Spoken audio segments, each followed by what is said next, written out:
Shalom semua, apa kabar? Shalom. Baik, selamat pagi Bapak Ibu. Apa kabarnya semuanya?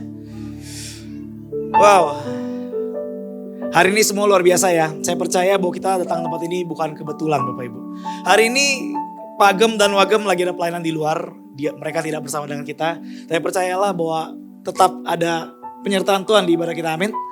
Nah, berapa hari yang lalu atau berapa minggu yang lalu saya berdoa, saya bergumul, Tuhan apa yang harus saya sampaikan untuk umat-Mu di tempat ini Tuhan. Saya tahu sepanjang bulan ini kita udah bahas banyak banget tentang doa Bapak Ibu. Kita udah bahas begitu banyak. Nah sebelum saya masuk ke dalam tema saya Bapak Ibu, saya ingin bertanya satu hal. Bapak Ibu.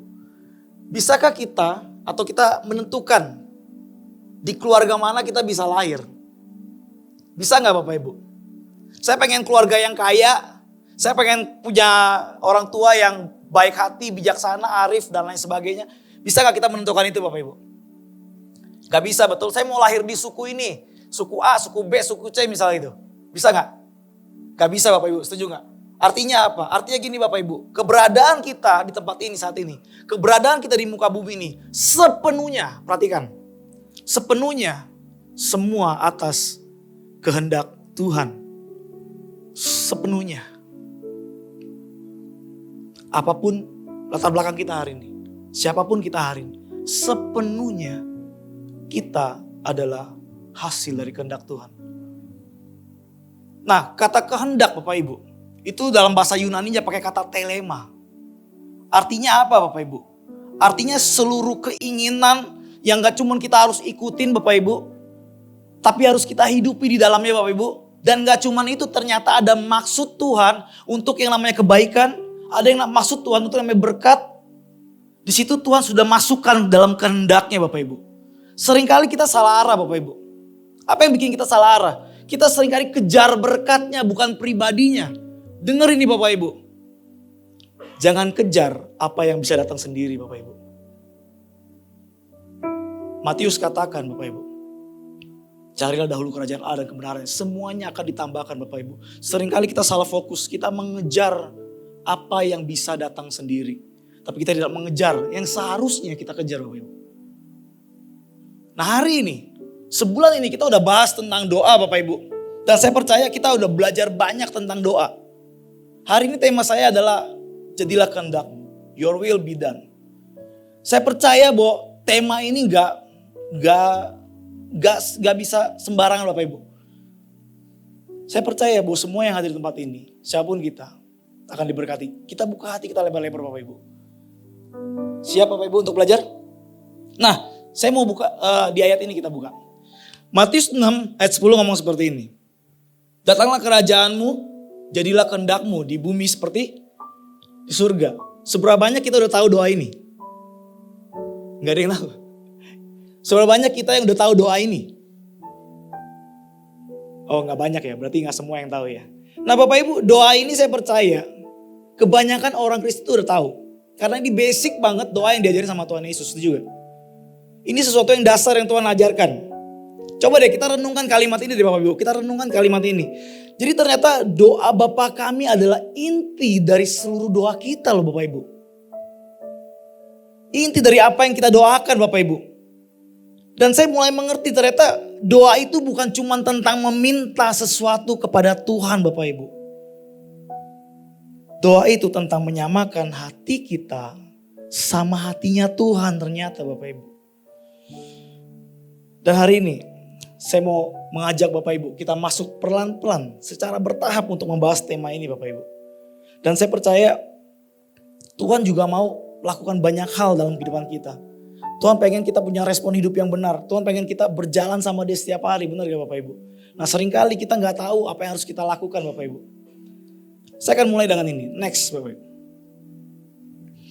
Doa bukan cara untuk membuat Tuhan ikut maunya kita. Tapi cara Tuhan meluruskan hati kita. Supaya apa? Supaya selaras dengan kehendaknya. Ketika Tuhan Yesus lagi ngajarin tentang doa. Coba kalau kita simak baik-baik tadi kalimatnya. Ternyata urutannya itu gak kebetulan menurut saya. Gak kebetulan. Sebelum kita minta roti, sebelum kita minta perlindungan, ada kata Yesus memulai apa? Jadilah kehendakmu dulu. Sebelum kita minta itu. Dan sebenarnya Yesus lagi ngajarin arti doa yang sesungguhnya Bapak Ibu. Apa artinya? Artinya gini, doa bukan tentang memaksa Tuhan untuk bekerja ternyata. Kita bukan lagi maksa Tuhan untuk bekerja Bapak Ibu. Kita udah bahas minggu lalu, seringkali kita datang kepada Tuhan dengan begitu banyak daftar doa kita, list-list doa kita. Salah nggak? Nggak salah Bapak Ibu. Saya pun melakukan itu sampai saat ini. Saya berdoa dengan list saya yang begitu banyak. Kepada Tuhan tentunya. Ya kepada siapa lagi kita harus meminta kalau bukan kepada Tuhan, betul? Tapi saya tahu prinsipnya Bapak Ibu. Saya tahu ketika saya bawa daftar permintaan itu Bapak Ibu. Saya tahu doa itu bukan tentang suruh Tuhan, maksa Tuhan untuk kerjain semuanya Bapak Ibu. Ternyata ketika kita berdoa. Ketika kita berdoa, kita lagi menyerahkan hidup kita Bapak Ibu. Supaya apa? Supaya sejalan dan searah sama Tuhan ternyata. Dan ini inti yang sering kita lupa. Kita sering datang kepada Tuhan dengan daftar keinginan yang begitu banyak. Pertanyaan salah nggak? Nggak salah Bapak Ibu. Tapi Tuhan Yesus lagi nunjukin bahwa dia menghidupi. Bahwa inti doa adalah penyerahan. Bukan pemaksaan. Dapat poinnya? Inti doa penyerahan. Bukan maksa. Kita buka dalam Lukas deh.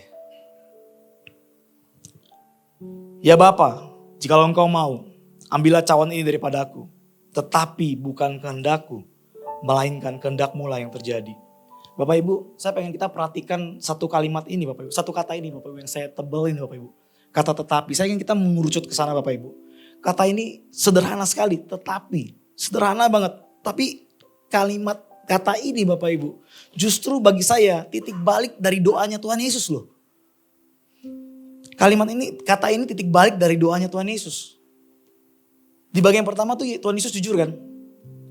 Kalau bisa ya Bapa, ambil cawan ini.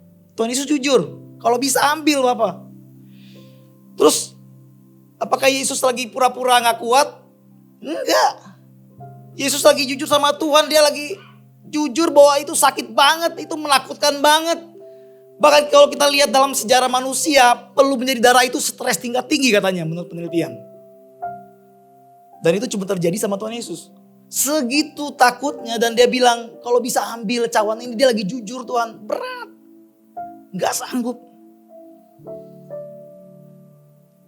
Dia gak lagi motivasi diri sendiri, saya pasti bisa, enggak. Dia lagi jujur sama Tuhan, Tuhan kalau bisa ambil. Terus tiba-tiba ada satu kata pemisah, apa itu? Dia ucapkan apa? Tetapi. Ada satu kata pemisah, tetapi. Dan ternyata ketika saya melihat ini semua secara keseluruhan, disitulah letak kekuatan rohaninya Bapak Ibu. Kata tetapi yang Yesus ucapkan adalah jembatan antara kejujuran hati manusia dengan kepercayaan penuh kepada Bapa ternyata Bapak Ibu. Kata tetapi itu. Yesus bukan lagi menolak keadaan dia. Tapi Yesus lagi menyerahkan apa yang harus dihadapi. Maksudnya gimana? Apa sih kata tetapi itu maksudnya gimana sih? Nih Bapak Ibu. Seringkali kita seperti ini Bapak Ibu. Saya punya keinginan. Nah kata tetapi ini penting. Ini jembatannya Bapak Ibu. Tapi aku lebih percaya rencanamu ya Bapak. Saya punya ketakutan Tuhan. Saya punya. Tetapi kita gak lagi bohongin diri sendiri. Engkau lebih besar dari ketakutanku itu Tuhan. Saya punya doa-doa pribadi Tuhan. Banyak banget berentetan. Saya mau doakan ini semua Tuhan. Tetapi kita harus ngerti prinsipnya. Hati Tuhan jauh lebih bijaksana. Dia lebih tahu semua keadaan kita Bapak Ibu. Dan di momen ini kata tetapi ternyata adalah momen penyerahan yang sejati. Kita lagi menyerahkan penuh sejati Bapak Ibu. Gampangnya gini deh. Kata tetapi itu kayak kita lagi bawa beban. Saya bawa tas di Bapak Ibu nih. Kita harus bawa tas itu. Beban hidup itu. Apapun yang sedang kita hadapi. Ketika kita sampai ke dalam suatu tempat, satu pintu. Kita memutuskan untuk tetap pegang beban itu. Terus kita ngomong, Tuhan Aku tahu engkau tahu yang terbaik. Apakah ketika kita bilang aku tahu engkau tahu yang terbaik, beban itu lepas? Enggak. Beban itu tetap ada. Tapi sadar enggak? Ketika kita berserah, ketika kita menyerahkan kepada Tuhan, bebannya masih ada. Tapi tiba-tiba gak tahu gimana ketika kita lagi jalan ada damai sejahtera menuntun kita. Pernah ngalamin? Ketika kita lagi jalan, tiba-tiba ada iman yang semakin dikuatkan. Pernah ngalamin? Itu cara Tuhan bekerja. Kita sering bilang Tuhan, kalau bisa jangan begini Tuhan. Bapak Ibu, itu bagian manusiawi kita. Wajar. Tapi ketika kita bilang, tetapi Tuhan, jadilah kehendak-Mu. Ternyata itu adalah iman. Jadilah kehendak-Mu, itu adalah iman. Dan di kata tetapi ini, justru kita belajar untuk menjadi dewasa ternyata Bapak Ibu. Kenapa? Karena ternyata disitulah tempat di mana doa berubah dari sekedar permintaan menjadi penyerahan penuh kepada Tuhan. Amin Bapak Ibu. Kesimpulannya gini, kata tetapi adalah titik di mana kehendak manusia berhenti ternyata. Dan kehendak Tuhan mulai bekerja. Dan seringkali disitulah mujizat Tuhan terjadi Bapak Ibu. Di kata tetapi ini Bapak Ibu. Nah sekarang masalahnya di mana? Masalahnya di mana? Nah ini nih, catatan saya nih.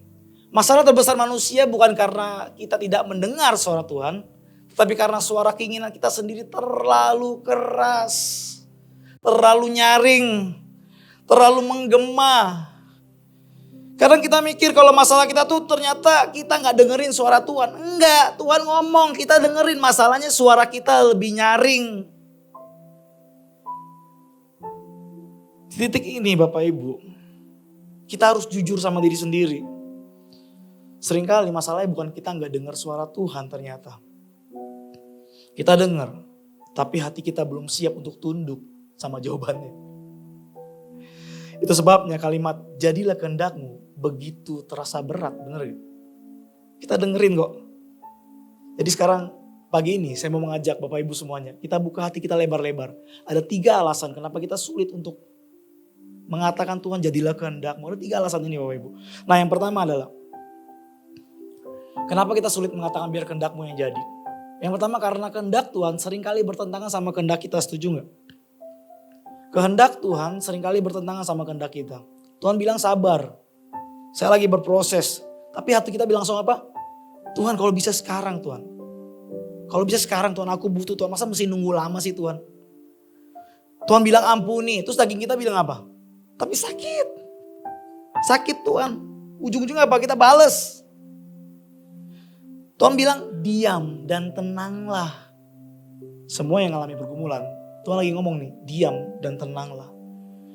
Tapi seringkali kita ingin bertindak, kita pengen ngatur. Buat apa? Buat memastikan semuanya terjadi sesuai dengan apa yang kita pikirkan. Yang baik menurut kita tentunya. Makanya dalam Roma 7 ayat 9 Paulus ngomong gini.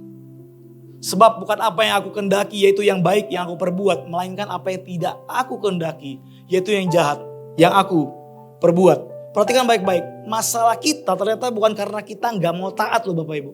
Ternyata masalah kita adalah kita tidak mau kehilangan kendali ternyata. Kita gak mau kehilangan kontrol hidup. Itu masalah kita tuh. Problem kita selama ini ternyata. Kita mau Tuhan bekerja, iya Tuhan kau bekerja asal. Begini Tuhan caranya. Begini Tuhan jawabannya. Kita mau Tuhan ikutin rencana Tuhan asal tidak ganggu agenda saya. Nah, ini sering terjadi kan. Asal gak ganggu agenda saya. Padahal nih Bapak Ibu. Ketika kita melepaskan kontrol, ketika kita melepaskan kendali. Disitulah Tuhan nunjukin kuasanya ternyata Bapak Ibu. Seberapa banyak makin dilawan makin gak ada jalan keluar. Pernah ngalamin? Makanya saya catat gini Bapak Ibu. Ada satu catatan kecil saya. Ketaatan tidak diuji ketika kehendak Tuhan itu mudah. Ketaatan diuji ketika kehendak Tuhan berbeda dari keinginan kita. Siapa yang setuju? Semuanya diuji itu di sini. Kalau gampang semua bisa. Iya Tuhan ngikut. Tapi ketika tidak sesuai dengan keinginan kita. Seringkali itu jadi berat Bapak Ibu. Bapak Ibu, izinkan saya jelaskan kalimat ini lebih dalam lagi Bapak Ibu. Seringkali keinginan kita cuma melihat kenyamanan hari ini, setuju gak? Kita cuma melihat hari ini. Tapi kehendak Tuhan tuh jauh melihat keselamatan yang dia sediakan besok, lusa, minggu depan, bulan depan, tahun depan. Dia sudah siapkan itu semua. Dan dia sudah lihat itu Bapak Ibu, dia sudah di situ. Kita melihat apa yang enak. Tuhan melihat apa yang menyembuhkan dan menyelamatkan, setuju? Ketaatan bukan berarti kita gak punya keinginan. Lagi-lagi bukan berarti kita tidak punya keinginan. Ketaatan berarti kita memilih menempatkan kehendak Tuhan di atas semuanya. Bapak Ibu, peperangan terbesar orang percaya bukan antara kita dengan iblis loh ternyata. Ternyata antara kehendak Tuhan sama kehendak kita. Itu peperangan terbesar ya Bapak Ibu. Bukan dengan iblis. Iblis itu udah dilucutkan kuasanya sama Tuhan Yesus di kayu salib. Udah ompong, macan ompong. Dia cuma bisa lempar kebohongan-kebohongan. Yang kalau kita ya bodoh kita ikutin. Kita tangkap itu. Iblis itu gak ada kuasanya Bapak Ibu. Nah masalahnya adalah ketika kita menolak untuk taat. Sebenarnya Bapak Ibu yang terjadi adalah kita sedang berusaha untuk mengontrol keadaan itu Bapak Ibu. Kita takut kehilangan pegangan kita Bapak Ibu. Dan kita lupa justru ketika kita melepaskan, Tuhan bisa melakukan hal-hal yang mustahil ternyata. Bapak Ibu, kedewasaan rohani terlihat dari seberapa jauh kita memilih kehendak Tuhan. Meski seringkali semua enggak sesuai sama maunya kita loh. Sama keinginan kita ternyata. Amin Bapak Ibu. Jadi simpelnya gini, anak kecil itu memilih apa yang enak, setuju? Orang dewasa memilih apa yang benar. Nah hari ini, kita anak kecil apa orang dewasa? Kalau nggak enak tapi benar, pilih itu. Kalau enak tapi nggak benar, kita jangan pilih itu karena kita bukan anak kecil. Anak kecil tuh pilih yang enak-enak. Orang dewasa pilih apa yang benar. Hari ini parameternya teman-teman sendiri yang tahu. Saya udah dewasa atau saya masih kayak anak kecil. Nah yang kedua, kenapa kita sulit untuk bilang Tuhan jadilah kehendak-Mu Tuhan. Ini. Seringkali kita sulit untuk ngomong Tuhan jadilah kehendak-Mu. Sulit banget. Kenapa? Cara Tuhan seringkali tidak sesuai sama logika kita. Bener gak? Seringkali kita gak pernah bermasalah tuh sama apa yang Tuhan inginkan, Tuhan rancangkan. Seringkali kita cuma bermasalah sama caranya. Bener gak? Kita tahu rancangan Tuhan damai sejahtera ujungnya. Kita tahu kebaikan semuanya. Kita tahu bahwa kemenangan yang Tuhan sediakan. Kita percaya itu, kita aminin itu. Yang kita tolak apa? Cara menujunya. Caranya gak masuk logika. Gak masuk. Kita pengen Tuhan bekerja dengan cara yang cepat, yang jelas, dan langsung terlihat biasanya tuh. Itu manusiawi banget tuh. Tapi Tuhan senang banget sama yang namanya proses. Lewat kita berdiam diri, lewat jeda, lewat hal-hal yang gak masuk akal bagi pikiran kita Bapak Ibu. Kita pengen kan Tuhan buka pintu yang besar buat kita kan. Tapi seringkali Tuhan mulai dari pintu yang kecil. Kita pengen kan Tuhan memberkati kita di tempat yang tinggi kan. Di posisi yang baik kan dalam karir kita kan.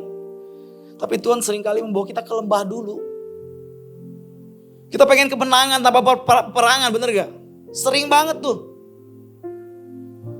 Tapi Tuhan lebih suka membentuk kita lewat pertempuran. Itu Tuhan kita Bapak Ibu.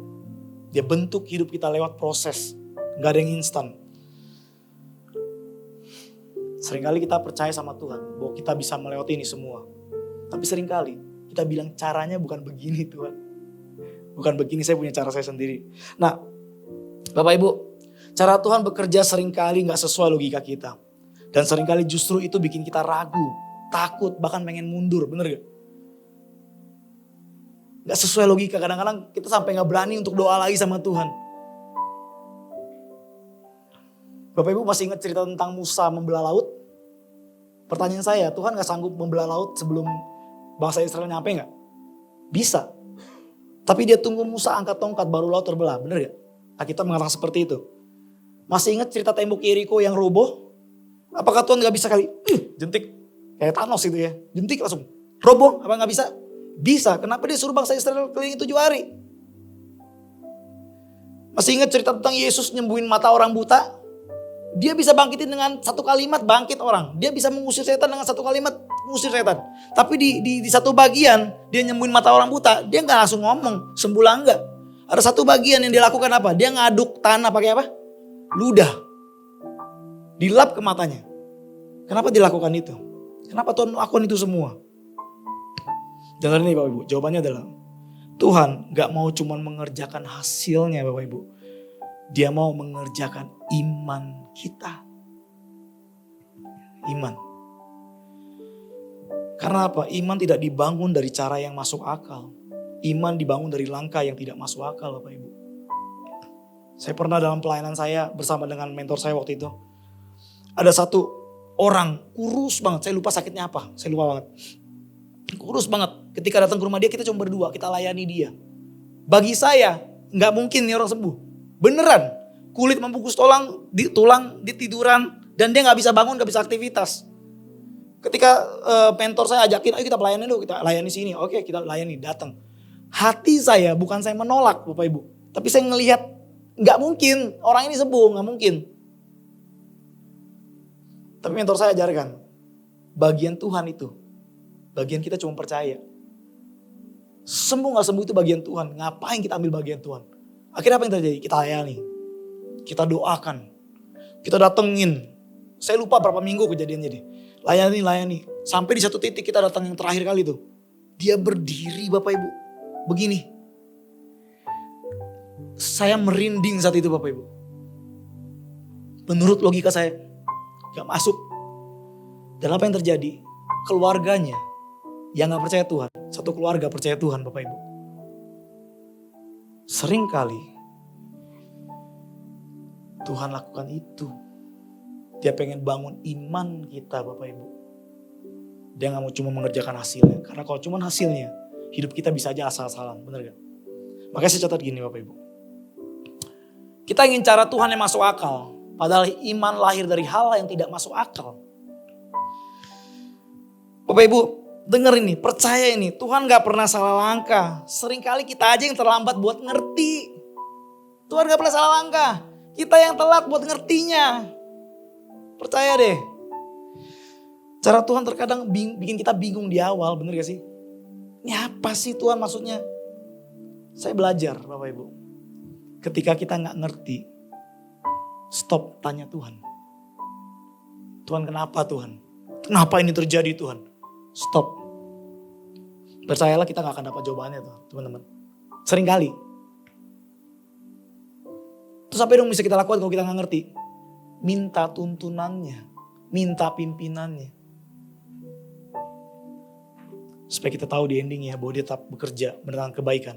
Bagi mereka yang mengasihi. Yang mengasihi Alkitab jabarkan dengan baik dan detail sekali. Kata mengasihi artinya kita taat melakukan apa yang dia katakan Bapak Ibu. Cara Tuhan melatih kita agar percaya. Bukan hanya melihat. Kalau semuanya masuk akal. Itu bukan iman namanya. Itu manajemen resiko namanya. Kalau semuanya masuk akal. Setuju? Cara Tuhan selalu membawa kita kepada tujuannya. Meskipun terkadang jalannya gak seperti yang kita bayangkan. Cara Tuhan seringkali menyembunyikan keajaiban di balik setiap kekecewaan kita Bapak Ibu. Apa yang kita anggap jalannya muter-muter selama ini, ternyata justru itu jalan tercepat untuk menuju berkat Tuhan bagi kita Bapak Ibu. Percaya sama dia. Percaya sama dia. Bapak Ibu ingat ini. Tuhan tidak meminta kita memahami caranya. Dia cuma minta kita, yuk melangkah. Percaya. Ketika kita mulai melangkah, apa yang membingungkan, apa yang kita gak ngerti, akan menjadi masuk akal nantinya Bapak Ibu. Apa yang gelap akan menjadi terang Bapak Ibu. Apa yang kita kira salah jalan ternyata jalan yang membawa kita tepat ke dalam rencananya. Amin. Yang terakhir, kenapa kita sering sulit untuk mengucapkan jadilah kehendakmu. Yang terakhir, kita pikir kehendak Tuhan berarti selalu yang gak enak. Benar gak Bapak Ibu? Alasan yang ketiga, kenapa kita sulit untuk bilang Tuhan jadilah kehendakmu. Karena kita seringkali berpikir bahwa, dan sudah tertanam ya, seringkali ya Bapak Ibu ya. Bahkan ngelotok di pikiran kita nih, bahaya nih. Bahwa kehendak Tuhan itu identik sama hal-hal yang gak enak. Sama penderitaan, bener gak? Betul gak? Dalam hati tuh kita sering banget tuh ngomong, Kalau ikut kehendak Tuhan nih, pasti susah, pasti berat. Harus keluar dari zona nyaman. Pasti sesuatu yang gak saya suka, bener gak? Seolah-olah semua yang kita gambarkan itu di pikiran kita tuh identik kalau Tuhan itu, ikut Tuhan itu dengan identik dengan penderitaan, dengan kehilangan, dengan masalah, dengan hal-hal yang buat kita tersiksa seringkali seperti itu. Padahal firman Tuhan gak ngomong seperti itu loh. Firman Tuhan gak ngomong seperti itu. Ini kita coba buka di Yesaya. Seperti tingginya langit dari bumi, demikianlah tingginya jalanku dari jalanmu. Dan rancanganku dari rancanganmu. Perhatikan Tuhan gak pernah bilang jalannya lebih sulit, nak. Enggak. Tuhan bilang jalannya lebih tinggi, lebih mulia, lebih aman, lebih penuh dengan tujuan. Bapak Ibu. Kehendak Tuhan bukan berarti tidak enak Bapak Ibu. Cuman kita sebagai manusia belum melihat gambarannya secara utuh atau penuh. Kita belum lihat secara utuh atau penuh Bapak Ibu. Makanya kita seringkali bilang gak enak. Kita bilang berat. Bapak Ibu pernah main puzzle gak? Puzzle ya. Seringkali itu megang kepingan kecil puzzle gitu ya. Kita bingung kan ini apa sih? Warnanya aneh banget gitu. Terus kalau dilihat sepintas kayaknya gak ada sama sekali sama hubungan yang mau kita bikin nih. Ini kayak apa gitu loh. Pernah gak? Nah ternyata di momen hidup kita seringkali kepingan puzzle itu yang kita pegang. Satu keping puzzle itu yang kita pegang. Apa itu? Yang sakit-sakit kita pegang. Yang mengecewakan lagi di tangan kita tuh. Yang lagi penuh dengan air mata tuh di tangan kita tuh. Yang lagi kita gak ngerti tuh ini kenapa sih itu di tangan kita tuh seringkali itu Bapak Ibu. Terus kita ngapain? Seringkali kita bilang sama Tuhan, Tuhan kenapa seperti ini sih hidup saya sih? Tuhan lagi bercanda nih sama saya nih. Tuhan lagi main-main nih sama saya nih. Terus seringkali bilang seperti itu kan. Kenapa kok hidup rasanya kok begini banget ya? Bapak Ibu denger ini. Masalahnya bukan di kepingannya Bapak Ibu. Masalahnya adalah kita cuma pegang satu potong. Sementara Tuhan udah pegang keseluruhan gambarnya Bapak Ibu. Dia tahu, percayalah dia tahu. Seringkali potongan kepingan yang kita anggap jelek, kekecewaan, sakit hati, dan lain-lain ternyata adalah bagian terpenting yang membuat gambar itu menjadi utuh dan indah Bapak Ibu. Apa yang kita kira gak enak hari ini seringkali adalah bagian dari sesuatu yang lebih baik yang sedang Tuhan siapkan. Maka saya gini. Kehendak Tuhan tidak selalu menyenangkan, tapi selalu menyelamatkan. Anda mesti percaya ini. Emang gak menyenangkan, tapi pasti menyelamatkan. Pasti Bapak Ibu, saya garansi. Bukan saya, Alkitab garansi. Seringkali kita takut kehilangan kenyamanan, padahal Tuhan lagi mempersiapkan kemuliaannya Bapak Ibu. Seringkali kita cuma lihat satu keping doang, tapi Tuhan udah lihat satu gambaran utuh, penuh Bapak Ibu. Dan hidup kita harusnya kita percayakan ke tangan dia Bapak Ibu. Kalau gitu, kalau rencana kita bertentangan sama Tuhan, kalau cara Tuhan seringkali gak sesuai sama logika kita, dan kalau kita belum melihat gambaran secara utuh, apa yang saya harus lakukan dong? Tadi kan 3 hal itu kan tadi. Apa yang saya harus lakukan dong? Ini Bapak Ibu yang harus kita lakukan. Supaya kita bisa bilang, Tuhan jadilah kehendak-Mu Tuhan dalam kehidupanku. Yang pertama ini Bapak Ibu. Kenali siapa yang Tuhan yang meminta kita taat.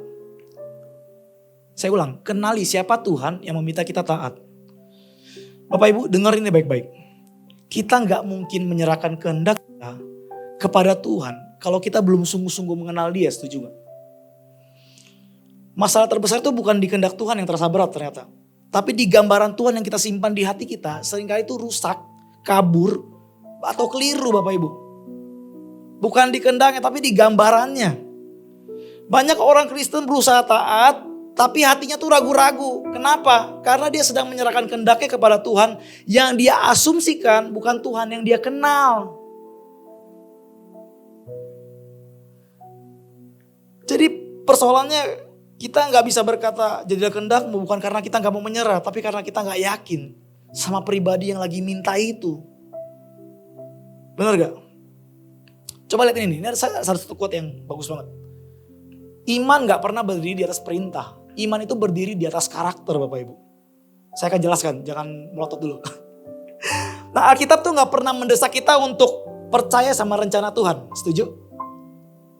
Alkitab, saya katakan sekali lagi, Alkitab gak pernah mendesak kita untuk percaya sama rencana Tuhan. Tapi Alkitab mengundang kita untuk percaya sama Tuhan.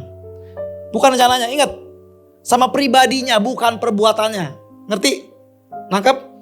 Yesus gak pernah bilang percayalah pada apa yang aku lakukan. Gak pernah, dia gak pernah ngomong kayak gitu. Tapi Yesus ngomong percayalah kepadaku. Percayalah kepadaku. Nangkep gak bedanya Bapak Ibu?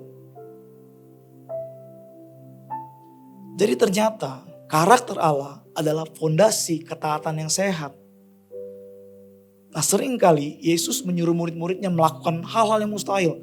Dia selalu memperkenalkan karakter Bapa terlebih dahulu. Seringkali seperti itu. Kenapa? Karena ternyata ketaatan tidak lahir dari tekanan, tapi dari pengenalan. Ternyata Bapak Ibu. Dan ini dikonfirmasi sama Rasul Paulus. Yang kukendaki ialah mengenal dia. Pakai bahasa apa? Ginosko artinya. Kenapa pengenalan itu penting? Karena pengenalan itu akan membawa kita kepada keyakinan ini Bapak Ibu. Tuhan itu baik. Bukan kadang-kadang baik. Tentu baik. Tuhan itu setia. Bukan kadang-kadang setia. Bisa berubah-berubah. Tuhan itu gak pernah gagal. Bukan kadang-kadang bisa, kadang-kadang enggak. Tuhan gak pernah salah langkah. Tuhan gak pernah mengimprovisasikan hari ini karena kemarin tuh kacau balau. Gak pernah. Memang dia gak pernah salah. Dia gak pernah revisi apa yang terjadi kemarin. Gak pernah revisi dia. Dia terus lanjutkan. Dan kalau kita percaya kepada Tuhan seperti itu. Dia seperti itu. Menyerahkan kehendak bukan lagi terasa hal yang menakutkan. Tapi justru menjadi tempat yang paling aman untuk kita letakkan. Amin. Kita percaya pribadinya ternyata dia baik. Dia setia. Dia sumber kekuatan. Dia Jehovah Jireh. Dia mencukupkan kebutuhanku katanya. Dia Jehovah Rafa. Dia menyembuhkan aku. Anda percaya sama semua hal seperti itu melekat di dalam diri Tuhan? Kalau kita percaya kepada Tuhan seperti itu. Menyerahkan kehendak bukan hal lagi yang menakutkan Bapak Ibu. Nah, ada satu penelitian dalam Journal of Positive Psychology. Nah, ternyata gini nih. Saya baca gini Bapak Ibu. Dari penelitian itu ternyata ditemukan bahwa seseorang hanya bisa menyerah sepenuhnya kepada pemimpin yang ia percayai karakter pribadinya. Bukan cuman kualitas keputusannya aja Bapak Ibu. Maksudnya gimana? Ternyata kita gak bisa menyerahkan kehendak kita kepada rencana doang. Kita bisa menyerahkan semua kehendak kita hanya yang namanya pribadi. Kepada pribadinya Bapak Ibu. Dan satu-satunya pribadi yang bisa terima kita itu cuman Tuhan. Cuman Tuhan. Kemarin yang belajar psikologi bagus ya. Sayang yang harmoni moment yang gak hadir. Bagus banget. Saya rekomendasi kalau teman-teman yang Bapak Ibu ada ibadah harmoni moment. Hadir. Bagus banget kemarin. Nah bayangin gini. Ada 2 orang Bapak Ibu. Kita berteman sama 2 orang. Satu sahabat karib kita. Satu cuman ya kenal-kenal gitu aja lah. Terus 2 orang ini ngomong. Jo, percayakan hidupmu sama saya. Kira-kira saya memilih siapa Bapak Ibu? Kira-kira saya mau percayakan kepada siapa? Pasti sahabat karib saya, benar. Kenapa? Pertanyaannya kenapa? Kenapa saya harus menyerahkan kepada sahabat karib saya? Saya menyerahkan itu bukan karena rencana dia lebih hebat dari orang teman saya atau lagi, bukan. Saya menyerahkan itu karena saya tahu orangnya seperti apa. Pribadinya seperti apa, dia bisa dipercaya apa enggak. Dia punya integritas apa enggak, attitude-nya bagus atau enggak, bener gak? Saya bisa percayakan itu karena itu, bener gak? Yang melekat sama diri dia dong. Nah kita bisa percayakan itu kepada Tuhan. Ketika kita tahu apa yang melekat kepada Tuhan. Bukan perbuatan-perbuatannya, bukan. Bisa nangkap perbedaannya ya, clear ya. Nah hari ini Tuhan pengen kita mengenal dia lebih dalam.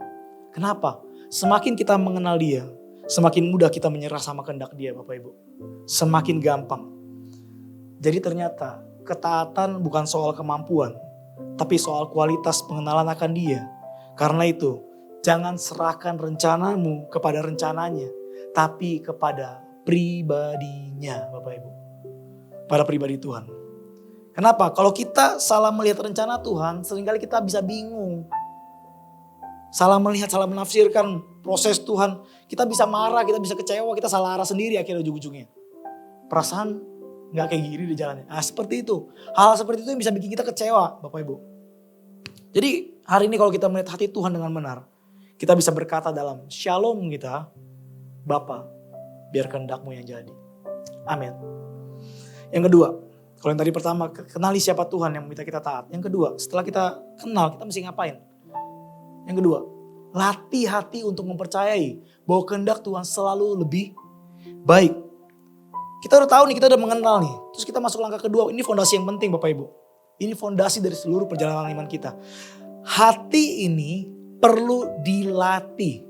Ingat, perlu dilatih. Dilatih untuk apa? Untuk percaya bahwa kehendaknya itu selalu lebih baik. Selalu yang terbaik daripada apa yang saya pikirkan, dari apa yang saya pahami. Yang terbaik. Hati ini harus dilatih setiap hari. Selalu Bapak Ibu. Bukan kadang-kadang, bukan kalau lagi terlihat logis. Bener nih, bener. Ini kehendak Tuhan nih, gue percaya. Enggak.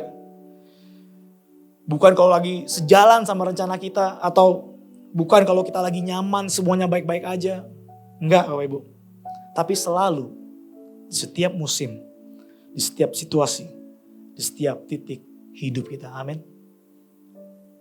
Ternyata masalah utama kita bukan ketidaktaatan. Masalah utama kita adalah kepercayaan. Ibu.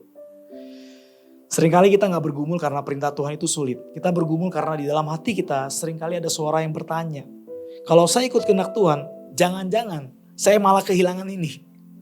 Kalau saya ikut apa yang Tuhan mau, jangan-jangan hidup saya bakal makin susah. Makanya kalau orang-orang dulu bilang seperti apa? Ikut Tuhan. Tuh, kalau kalau rice cooker lo ada nasi tuh, itu Tuhan tuh.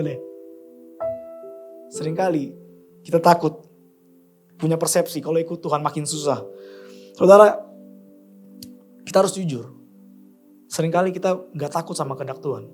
Seringkali kita takut pada apa yang kita pikir akan terjadi kalau kita percaya sama kehendak Tuhan, benar gak? Seringkali seperti itu. Saya ingin mengajak Bapak Ibu semua untuk mengingat di dalam Kejadian 3. Sebelum Adam dan Hawa jatuh dalam dosa ketidaktaatan, musuh itu menabur satu strategi loh Bapak Ibu. Ada satu strategi yang dia tabur pas di Kejadian 3 sampai saat ini yang dia lakukan. Dia pakai apa itu Bapak Ibu? Dia lemparkan yang namanya keraguan. Ternyata Bapak Ibu. Dia hembuskan keraguan. Iblis bilang apa sama mereka? Benar gak Allah itu baik? Bener gak Allah itu ngomong seperti ini? Bener gak? Dia lagi lempar keraguan itu Bapak Ibu. Dan itu masih terjadi gak sampai sekarang? Terjadi. Bener gak Tuhan itu baik? Jangan-jangan Tuhan lagi sembunyiin maksud sesuatu dari lu nih. Ada yang jahat nih. Nah itu masih dilempar.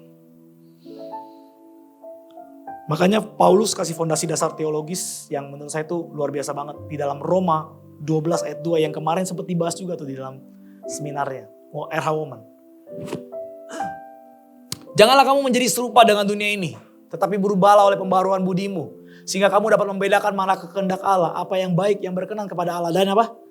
Dan yang sempurna. Paulus ngomong apa Bapak Ibu? Paulus ngomong berubahlah oleh apa? Pembaharuan budimu. Dalam bahasa aslinya Bapak Ibu, pembaharuan budi itu berbicara tentang mengambil pola pikir yang baru, terus kita meninggalkan pola pikir yang lama. Pola pikir yang lama bilang apa seringkali? Kalau ikut Tuhan tuh rugi, saya rugi banget, banyak ruginya. Masuk surga belum tentu, menyalipkan diri udah sering tiap hari. Apalagi yang dagang, mesti jujur dan lain sebagainya. Bener gak? Tapi ketika pola pikir kerajaan, kita akan bilang, kalau saya gak ikut Tuhan, saya pasti rugi. Saya yang rugi. Makanya Paulus tuh gak memulai dengan tindakan ternyata Bapak Ibu. Paulus memulai dengan mindset. Kenapa? Karena respon kita kepada kehendak Tuhan selalu berasal dari apa yang kita yakini tentang karakter Tuhan ternyata. Apa yang kita yakini tentang karakter Tuhan.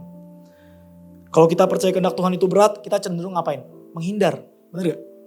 Kalau kita percaya kehendak Tuhan itu membatasi, kita ngapain? Kita negosiasi biasanya kan. Jangan gini lah Tuhan, cincai dikit lah. Kita sering kayak gitu kan, bener gak? Nah, bayangin gini Bapak Ibu. Yang suka bawa mobil, bawa motor, pasti pernah pakai GPS dong. Bener gak? Pakai GPS, nah kita tuh di dalam layar handphone kita atau layar mobil kita, itu seringkali cuma ada satu jalan, belok kiri, belok kanan, cuma huruf doang terus gambar mobil kita, bener gak? Nah pertanyaannya, kenapa kita bisa percaya? Kita contoh nih, Saya udah sering lewat ke Harmoni, lewat jalan Hasyim Asari. Terus tiba-tiba Maps bilang, belok kanan lewat Cideng misalnya. Saya harus percaya map itu gak? Saya harus percaya sama map itu. Karena dia udah melihat semua yang terjadi. Dia punya satelitnya, dilihat gambarnya secara utuh. Saya gak lihat apa-apa.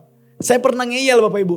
Enggak, gue tahu jalan ini, motongnya gampang. Begitu masuk Perboden lagi ada panggung. Dan itu yang terjadi. Nah pertanyaannya gini. GPS itu udah melihat jalanan yang macet Bapak Ibu. GPS itu udah kasih tahu ada kecelakaan di 500 meter ke depan, udah kasih tahu kita. GPS tuh udah kasih tahu ada jalan buntu yang gak kita lihat. Bener gak? GPS bahkan udah kasih estimasi waktu yang terbaik untuk kita bisa sampai. Ada waktunya kan? 30 menit, 40 menit, atau 10 menit. Udah kasih waktu. Jadi gini Bapak Ibu. Jika kita bisa percaya kepada algoritma, seberapa besar seharusnya kita percaya kepada Allah yang Maha Tahu dong. GPS kita bisa yakin. Tapi Tuhan yang udah tahu seluruhan hidup kita. Kenapa kita masih ragu? Kenapa? GPS bisa salah gak? Bisa. Tadi benar kata Bagus. Gak ikuti juga gak apa-apa. Bisa salah gak? Bisa. Kalau lagi gak dapet sinyal misalnya. Tapi Tuhan gak pernah meleset. Gak pernah Bapak Ibu. Kalau kita percaya pada peta digital yang dibuat manusia. Kenapa kita sulit percaya kepada peta ilahi yang ditulis oleh tangan. Yang menciptakan masa lalu kita. Masa sekarang kita. Masa depan kita Bapak Ibu. Kenapa kita harus ragu? Kehendak Tuhan itu bukan hukuman. Bukan penghalang, bukan jerak. Kehendak Tuhan itu adalah caranya melindungi kita dari apa yang kita pikir, kita mau yang sebenarnya yang bisa menghancurkan kita Bapak Ibu. Karena itu saudara, hari ini kalau kita mau kehendak Tuhan terjadi dalam hidup kita, yang pertama tadi apa? Mengenal Dia. Yang kedua apa? Melatih diri kita untuk selalu melakukan. Dan poin yang terakhir, saya cepat Bapak Ibu, 6 menit terakhir. Serahkan area yang paling sulit. Yang ketiga, serahkan area yang paling sulit.